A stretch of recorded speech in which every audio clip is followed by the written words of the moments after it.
Salut tout le monde, bienvenue dans les lives du mardi soir avec moi-même. C'est rendu une discothèque ici. Je suis set de lumière. Je trouve ça bien drôle. Je trouve ça bien drôle. Donc j'espère que là, je suis live et que ça marche ce coup-ci parce que la semaine passée, j'ai eu des petits bugs. Donc Mélanie est là, Brigitte est là. Bon, ben super. Ça me confirme qu'il y a au moins du monde.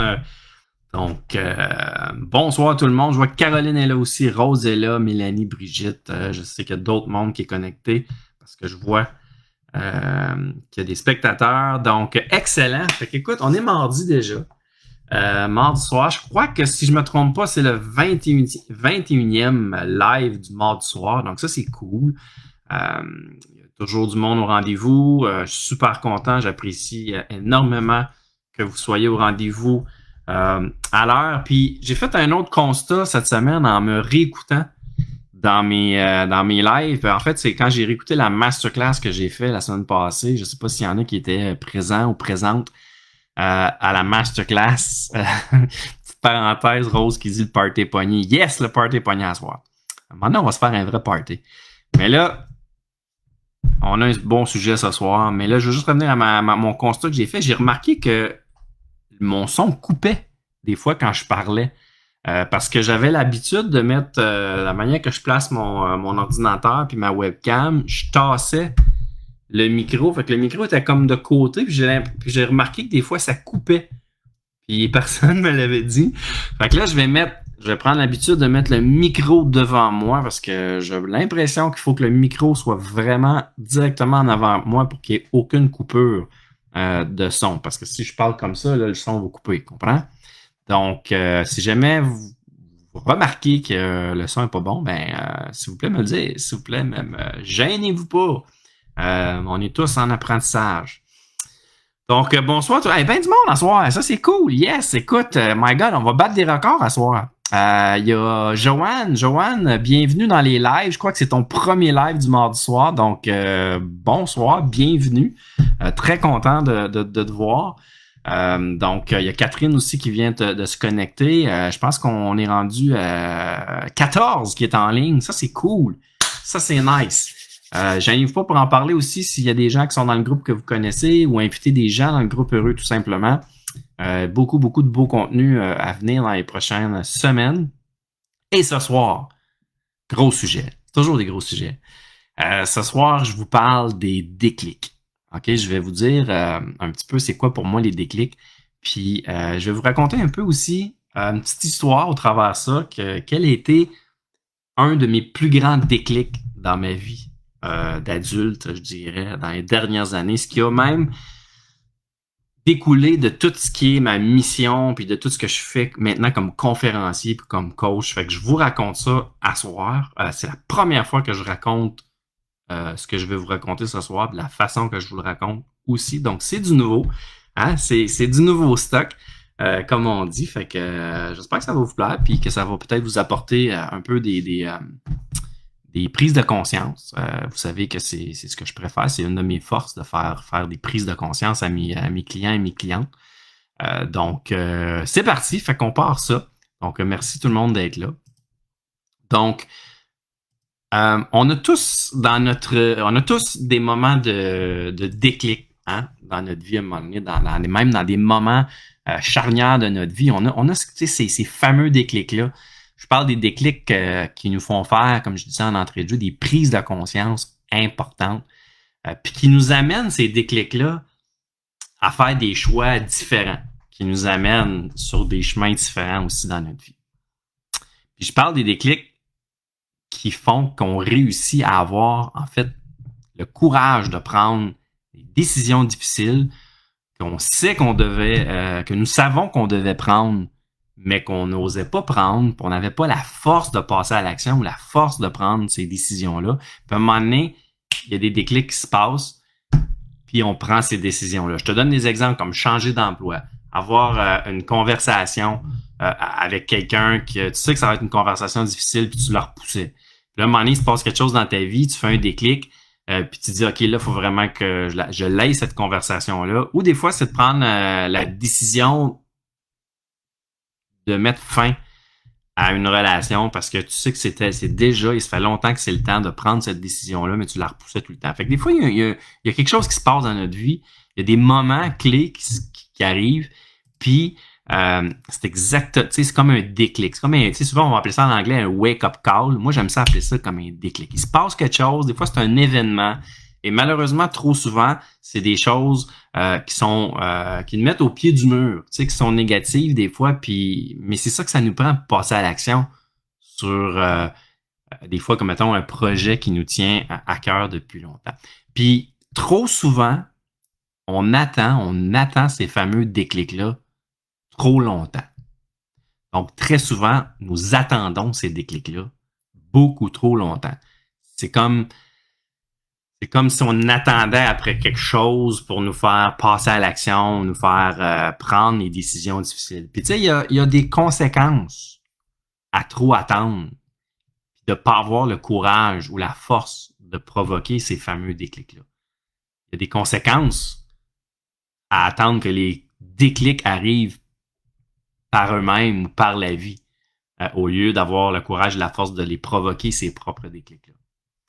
Puis, ne pas avoir, le fait de ne pas provoquer ces déclics, pour moi, c'est comme un peu subir la vie ou attendre que les choses se présentent. Puis trop souvent, ça fait qu'on ne fait que repousser le problème et on perd du temps, selon moi maintenant, que je trouve, on perd du temps précieux à attendre que la vie nous mette sur notre chemin un événement qui va nous provoquer ce déclic-là. Fait que j'ai envie de vous dire ce soir, imaginez si vous pouviez déclencher votre propre déclic puis d'être capable de prendre vos décisions beaucoup plus rapidement puis avec beaucoup plus de confiance et plus de courage. Ça m'amène à vous partager un de mes plus grands déclics dans les dernières années. Vous le savez sûrement déjà, pour ceux qui me suivent depuis un certain temps, pour les nouveaux qui ne le sauraient peut-être pas, moi je suis né avec un handicap physique. Donc je suis né avec seulement une jambe et 3 doigts dans chaque main. C'est pour ça que d'ailleurs je me promène, que j'ai toujours une béquille à côté. Si vous allez voir mes photos sur mon profil, même dans le groupe aussi, vous allez pouvoir me voir en tout mon ensemble, puis vous allez voir qu'il me manque un morceau, comme on dit. Fait que, puis tu sais, moi, je me suis, même avec cet handicap physique-là, qui est de naissance, je me suis jamais vraiment senti différent, handicapé ou limité, comme on dit. Donc, ça n'a jamais été quelque chose, moi, dans lequel je me sentais comme ça. Moi, je me suis toujours senti comme tout le monde. Puis peut-être que parce que c'était de naissance ou que cette différence-là m'a tellement... peut-être parce que c'est une naissance ou peut-être que c'est parce que cette différence-là m'a tellement appris des choses sur moi-même puis aussi chez les autres que j'ai comme... Je vois ça, moi, depuis toujours comme un cadeau de la vie. Moi, j'aime dire que c'est un cadeau de l'univers, c'est un cadeau de la vie, cet handicap-là, cette différence-là. Puis je l'ai toujours vu comme ça. Puis, ce qui a été mon déclic, ça m'amène à vous parler du déclic, mon déclic à moi, ça a été lorsque je me suis rendu compte que les gens me regardaient à travers leurs propres limitations. Et je m'explique. La façon que les gens avaient de me regarder ou de me parler de ma différence à moi, alors que moi, j'en voyais pas pantoute, ça a comme commencé à un moment donné à me fasciner. OK? Puis c'est devenu, en fait, mon obsession. C'est un peu ce qui est à l'origine de tout ce qui est mes premières conférences. Puis pourquoi les gens... Puis en fait, ce que je me suis demandé, ce qui était en fait mon obsession, si je peux être plus précis, c'était pourquoi les gens pensent, en me regardant, que j'ai des limitations, alors que moi, j'en vois pas pantoute. Même si j'ai pas mes 2 jambes puis que j'ai pas tous mes doigts, moi, je voyais pas de limitation, mais dans le regard des autres puis dans les commentaires qu'ils me donnaient, j'étais comme pourquoi eux autres, ils voient ça comme ça? Pourquoi ils voient pas tout ce que je suis capable de faire? Au lieu de voir tout ce que je suis capable de faire, ils voient plus qu'est-ce que je suis peut-être pas capable de faire. Donc, ils voient plus la limitation que les possibilités que j'ai. Puis, je remarque ça en me promenant beaucoup dans les écoles puis dans les entreprises, puis avoir fait aussi quelques endroits où ce que c'était des conférences spécialisées pour des gens qui avaient aussi des gens qui vivaient avec des handicaps, eux autres aussi. J'étais comme, j'ai remarqué aussi ça, là, maintenant que c'est je voyais les autres regarder ces gens-là puis dire, ils ne voient que la limitation. Ils ne voient que la différence. Ça m'a comme un peu interpellé. Euh, ça a fait que j'ai commencé à me pencher un peu sur ça, puis je me suis comme un peu questionné sur là-dessus, puis je me suis demandé, en fait, c'est pour comme poser une question, je me suis demandé qu'est-ce qui fait que les autres, qu'est-ce qui fait que, comment je juste le dire comme il faut, qu'est-ce qui fait que les autres personnes, n'importe qui avaient tous leurs membres, qui avaient comme un peu pigé une meilleure carte dans le jeu de cartes de la physiologie, du physique, mais que ces personnes-là voyaient pas tout ce qui était possible pour eux. Ils voyaient plus toujours comme ce qui était. Ces gens-là voient toujours ce qui est pas. Moi, tu le dis comme il faut. Ces gens-là voient plus qu'est-ce qu'ils sont pas capables de faire versus ce qu'ils sont capables de faire, même si on tout, même si on eux autres tous les morceaux, si je peux dire ça comme ça. Puis moi, ça a été comme un déclic. Ça m'a vraiment fasciné. Puis ça a comme été une étincelle. Euh, puis honnêtement, ça a déclenché une prise de conscience. Ça a déclenché un peu une autre question que je me suis alors demandé qui était et si je pouvais, parce que c'est un peu ça qui est à l'origine de ma mission en tant que conférencier puis comme coach, c'est de quelle façon je pourrais leur faire réaliser à ces gens-là qui ont tous les morceaux pour être heureux et surtout développer leur plein potentiel. Puis le groupe Heureux, tout simplement, est né de ça. C'était comme, puis mon slogan au départ, je sais pas si je l'ai encore, c'était comme, on a tous les morceaux pour être heureux, tout simplement. T'sais.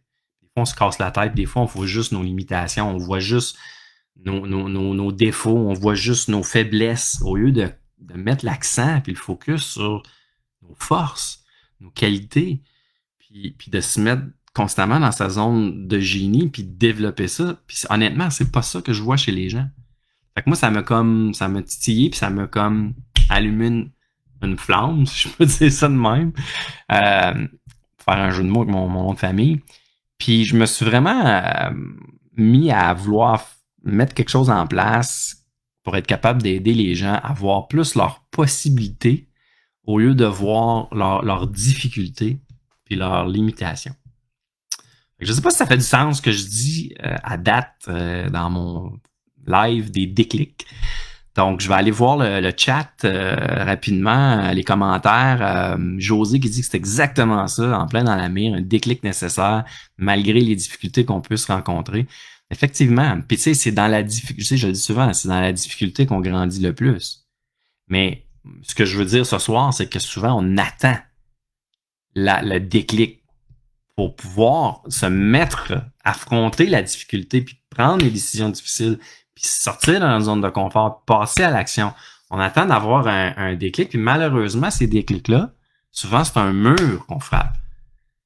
C'est la maladie, c'est la dépression, c'est le burn-out, c'est la perte d'un être cher, c'est la maladie de quelqu'un où toi-même on devient malade. Puis là, on est comme assis, il est temps que je fasse quelque chose, il est temps que je prenne mes décisions, puis il est temps que je vive mes rêves. Fuck!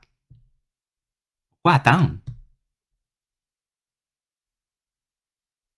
Je vais continuer dans ce que je voulais vous dire, puis je vais revenir aux commentaires de Mélanie. Fait que ça a été comme un peu un gros déclic, puis c'est ça qui a été mon déclic. Le déclic a été aussi de me demander comment justement on pouvait déclencher un déclic. C'est exactement ce qui est ma mission maintenant. c'est de voir, de comprendre pourquoi on met tant l'énergie, le focus sur nos faiblesses, nos limitations, puis comment est-ce que je peux aider les gens à déclencher un déclic pour que on en vienne à bout de cette limitation-là, peu importe quelle qu'elle soit. Parce que vous le savez qu'il n'y a pas juste des limitations physiques avec une béquille et une manquer une jambe. Hein? Il y a beaucoup plus de limitations qui sont ici au niveau de notre mindset. Puis, je me suis dit, si moi, avec des membres manquants, une jambe en moins, les doigts en moins, je suis capable de toujours surpasser mes limitations, puis avoir une pleine confiance en moi, puis d'être capable de pouvoir aider les autres, à eux autres aussi, à avoir cette confiance-là. Moi, c'est exactement ce qui est rendu comme ma raison d'être en tant que conférencier et en tant que coach. C'est exactement ça. C'est d'utiliser ce cadeau-là, cette force-là que j'ai, et de voir comment je peux aider les autres à eux aussi avoir cette confiance-là qui va leur permettre, qui va vous permettre à vous de passer à l'action, puis d'arrêter de vous limiter. Je pense que j'ai développé au fil du temps une espèce de force qui fait que je peux voir à travers le regard des autres et la façon qu'ils parlent d'eux-mêmes, être capable de voir leurs propres limitations, être capable de voir vos propres limitations que vous vous imposez. Et moi, j'en fais carrément une mission. C'est celle de vous aider à voir moins vos limitations et plus voir vos possibilités. Il y a Mélanie qui dit oui, si les gens ont une pensée de manque et limité, le positif de ça, c'est ces gens voient ce qui doit être amélioré. Pour eux, c'est une capacité. Ben, c'est une force qui se développe, Mélanie. C'est une force, c'est le mindset, comme Caroline a dit. C'est quelque chose qui se développe. Puis Caroline, j'espère que tu me permets, Caroline, mais Caroline est direct là-dedans avec moi. On est dans le mindset solide, là. Dans l'acceptation aussi, beaucoup de choses. Puis ça se développe, cette force-là d'être capable de voir, d'accepter d'un. Ça passe par l'acceptation, hein, Mélanie, honnêtement. Là. D'être capable d'accepter ce qui est notre différence, notre limitation, qui nous empêche de se réaliser pleinement. Puis une fois que c'est accepté, on est capable d'enclencher d'autres choses. Comme un peu le premier niveau, j'allais le dire tantôt. Fait puis c'est ce que je crois que j'ai appris le plus grâce à mon handicap. J'ai compris que, en fait, nos différences ou nos limitations, ils peuvent devenir des forces si on choisit de les voir de même. Si on choisit de voir nos différences, nos limitations, nos faiblesses, ou peu importe, qu'on regarde de comprendre comment on peut s'en servir, puis comment ça peut devenir des forces, parce qu'on choisit de les voir de même, la différence, elle est là. Moi, j'ai comme un peu transformé ce principe-là en une méthode de coaching. C'est exactement pour ça que j'ai créé puis que j'ai appelé mon programme maintenant le programme Déclic. Parce que c'est exactement ça que je fais avec mes coachés en individuel. C'est des déclics, c'est des prises de conscience. Et Mélanie qui me dit bravo pour cette mission. Merci beaucoup, Mélanie. Puis c'est exactement ça qu'on fait. Alors, moi, j'aime ça. Je me plais à. Tu sais, c'est la première fois que je le dis. Tu sais, je dis souvent que moi, j'ai reçu un cadeau de la vie, cet handicap-là. Parce que moi, je le vois vraiment comme un cadeau. Ça me permet d'être unique, de comprendre beaucoup de choses. Puis c'est un peu à mon tour de vous faire ce cadeau-là. Le cadeau que j'ai envie de vous faire à vous, ceux qui sont là, ceux qui vont l'écouter plus tard, ou tous ceux qui je vais rencontrer, dans le groupe, dans mes programmes, dans mes conférences, peu importe, c'est de vous faire le cadeau d'être capable d'identifier clairement vos limitations et de carrément les transcender en force. C'est un peu pas mal ça. Ma mission.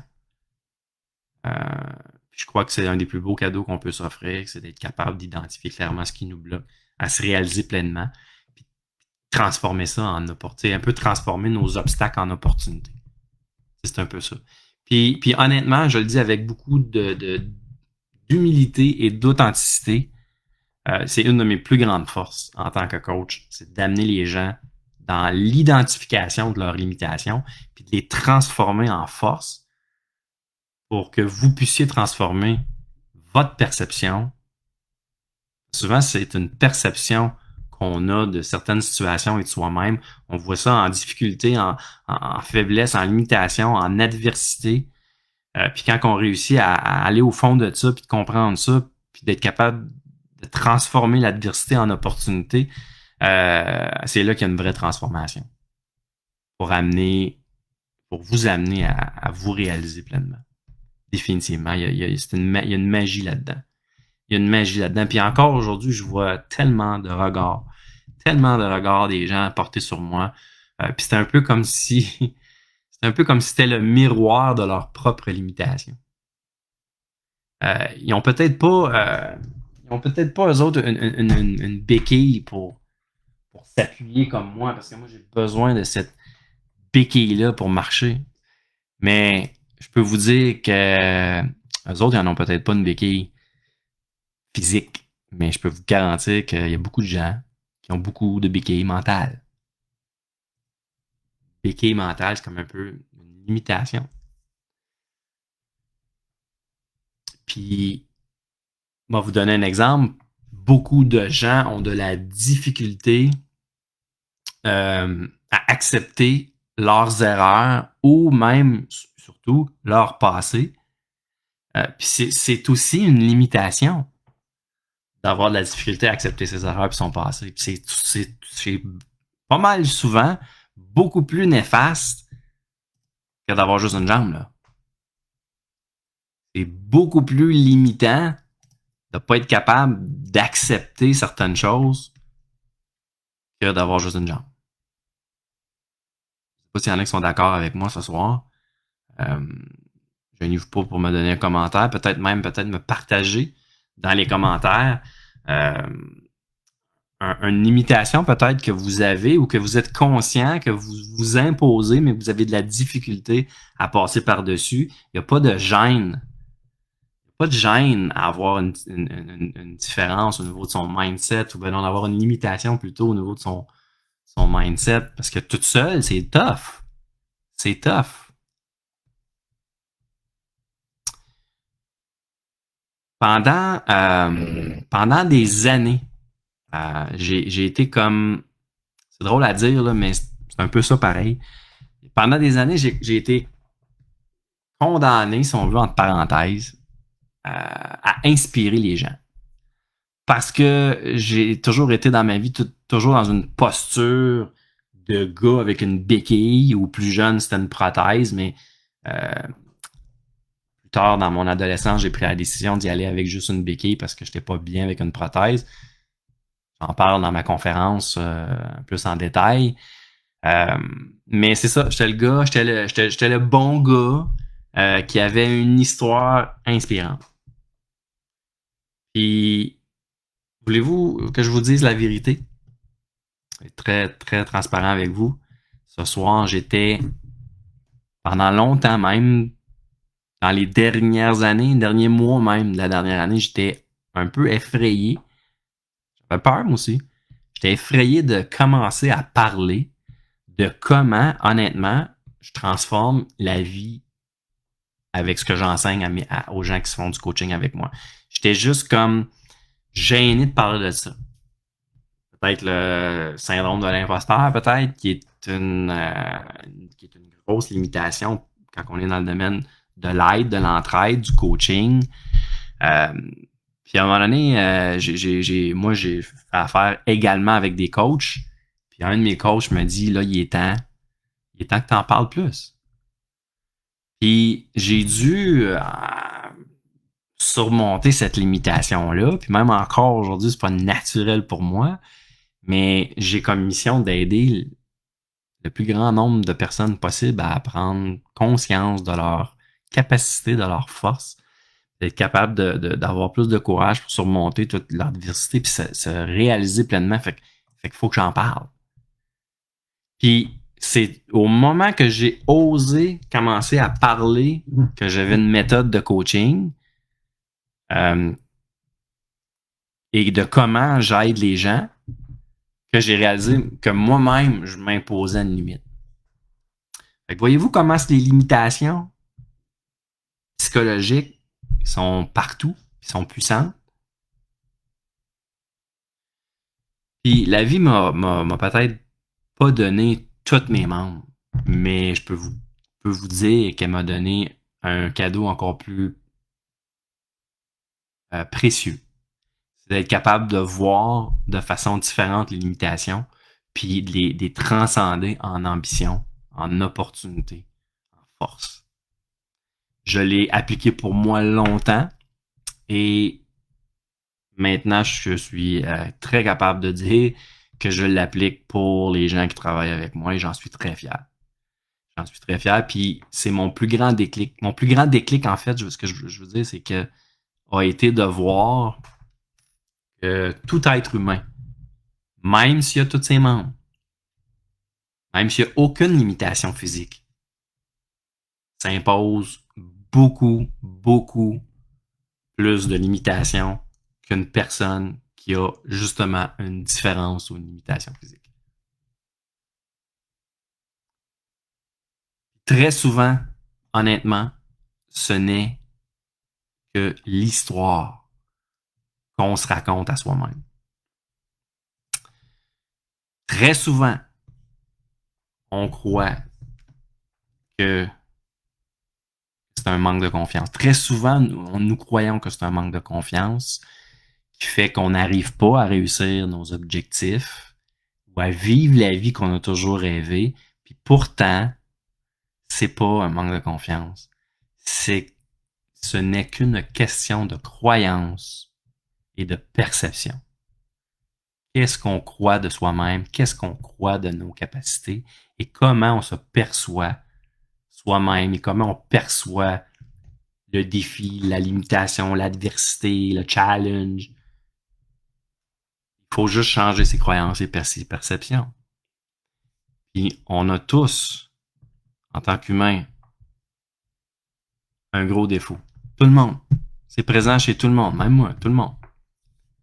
Même les plus grands athlètes, même les plus grands leaders ont tous en commun un gros défaut. C'est celui de se voir beaucoup trop dans la limitation et d'être pris au piège dans nos différences, dans nos difficultés, dans nos faiblesses. Puis ce que j'ai envie de vous dire par rapport à ça, c'est la phrase suivante. Accepte tes différences pour allumer ton excellence. Moi, c'est une nouvelle phrase qui vient d'apparaître dans ma vie, ça. Et que je vais répéter et répéter et répéter souvent. Accepte tes différences pour allumer ton excellence. Puis, accepter ces différences, c'est pas juste des différences physiques. Ce n'est pas juste des limitations physiques. Accepter ces différences et accepter aussi ces limitations, c'est aussi d'accepter que tu n'as juste pas encore accès à ton excellence. Moi, je dis souvent à mes coachés quand ils disent « Ah, Benoît, je suis pas capable de faire telle affaire. J'y arrive pas. » Ben, moi, je leur dis toujours « rajoute un mot dans ta phrase. Change tes paroles, change ton histoire. Change l'histoire que tu te racontes en ce moment. Au lieu de dire que tu n'es pas capable de, ou que t'as pas de, j'ai pas confiance en moi, fais juste rajouter le mot capable. Donc, pas le mot capable, le mot encore, excuse-moi. Fait que, exemple, j'entends souvent, Benoît, j'ai pas confiance d'être capable de réaliser ce projet-là. Ben moi, je lui ai dit, rajoute le mot encore dans ta phrase. Fait que j'ai pas encore la confiance pour être capable de réaliser ce projet-là. Benoît, j'ai bien de la misère à accepter ce qui m'est arrivé dans mon passé. Ben moi, je fais juste dire, rajoute le mot encore. J'ai pas encore la capacité d'accepter ce qui est arrivé. Mais de rajouter le mot encore, ça te donne une porte ouverte, là. Ça te permet de te donner une chance que ça va arriver. Puis qu'il faut juste que tu travailles pour y arriver. Il faut juste que peut-être que tu mettes un petit peu plus de courage dans ça. Des fois, c'est soit... Moi, ce que je vois, on dirait que c'est que je vois dernièrement beaucoup avec les gens avec qui je travaille, puis les gens que je rencontre, c'est que c'est souvent un problème d'acceptation. L'acceptation, je parle pas juste d'accepter son physique, accepter son corps. Non, je vais beaucoup plus loin que ça dans l'acceptation, moi, là. Puis c'est souvent, ça bloque au niveau d'une acceptation quelconque ou on manque de courage un peu. Parce que souvent, on a de la difficulté à avoir le courage d'être soi. D'être véritablement soi-même. D'arrêter d'être juste la personne que les autres veulent qu'on soit. Et d'être soi-même pour soi. Fait que ça, des fois, ça peut donner un déclic, ça. Fait que je vais vous donner un autre exemple. Tu sais, prenons l'exemple d'une personne qui manque de confiance en soi. Souvent, le manque de confiance en soi, la journée que tu vas accepter que tu es juste la personne qui n'a pas encore présentement une pleine confiance en toi, on va être capable de reprogrammer quelque chose là, en changeant ton histoire que tu te racontes, mais il faut que tu acceptes le premier niveau pour qu'on puisse ensemble, après ça, créer un effet domino. Parce que la croissance personnelle, le développement de soi, il y a des étapes à suivre. Puis je peux vous dire que quand c'est bien fait, il y a un effet domino. Mais si le premier morceau n'est pas comme il faut, si tous les morceaux ne sont pas bien alignés, puis que le premier qu'on pèse, puis qui va tout enclencher le reste, il n'est pas bien fait, il n'est pas bien aligné, ben, ça va peut-être débarquer à un moment donné. Puis, savez-vous pourquoi je sais ça? Ben, parce que je n'ai pas eu, moi, à accepter ma différence. J'ai pas eu à accepter ma différence jusqu'à temps que les autres me le mettent en plein visage. Jusqu'à temps que les autres me fassent voir ma différence à travers leur propre limitation mentale. C'était ça qui était mon déclic. Oh my God. OK. Fait qu'il faut que je me serve des forces qu'on a de niveau de l'acceptation pour être capable de tout enclencher le reste pour pouvoir allumer son excellence, libérer son plein potentiel. Et comme Rose dit si bien, toutes nos différences, tous nos traits de caractère qui sont différents peut-être des autres, nous rend uniques. Nous rend uniques. Et c'est beau la différence. Les limitations, par exemple, c'est négatif. De laisser nos limitations nous empêcher d'exceller, d'être véritablement soi-même, ce n'est pas beau. Il faut régler ça. Il faut s'attaquer à ça. Il faut avoir le courage de s'attaquer, de confronter nos peurs, notre manque de confiance, la peur d'être jugé, la peur du jugement des autres. Toutes ces affaires-là, ce n'est que des limitations psychologiques. Il faut se servir de l'acceptation de nos forces, changer nos croyances, changer nos perceptions pour être capable de s'élever à un autre niveau. Et rappelez-vous ceci. Les différences et les limitations ne sont pas que physiques. Elles sont aussi psychologiques. Puis on a tous des béquilles internes qui nous empêchent de vivre notre vie sans limite. On a tous des béquilles internes qui nous empêchent de vivre notre vie sans limite. Fait que ma question, c'est quelles sont vos béquilles psychologiques en ce moment qui vous empêchent peut-être de vivre votre vie à fond, d'être soi-même, d'aller à la quête de votre meilleure version de vous-même ou de réaliser vos rêves, vos projets.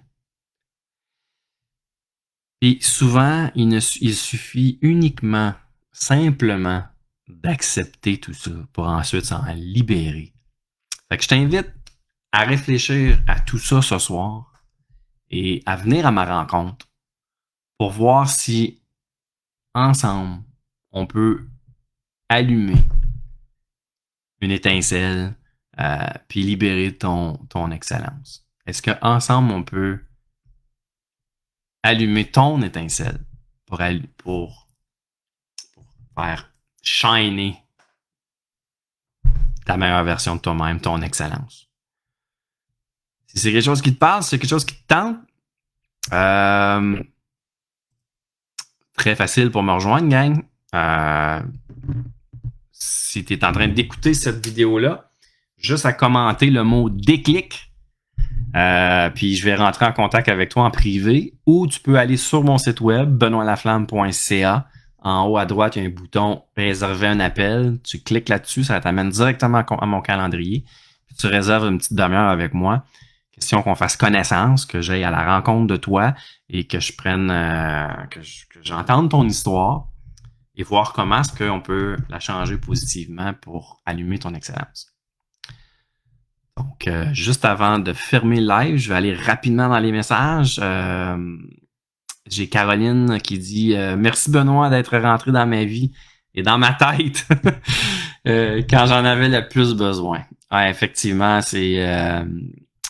vous allez voir, mec, Caroline soit rendue là, on va faire quelque chose ensemble, on va vous présenter quelque chose. Je t'annonce ça, Caroline, by the way, pour que Caroline vienne vous raconter un peu ses déclics. Caroline a une merveilleuse histoire à raconter.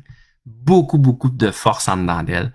On est juste en train de tout libérer, tout nettoyer ce qui bloque ça, là, pour tout faire shiner ça, puis faire exploser ça. Et Rose qui dit encore une autre belle soirée qui fait résonner. Super.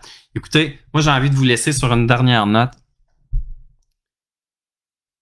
C'est beau d'être inspiré, c'est beau que ça résonne, c'est beau que ça donne, que ça fasse réfléchir.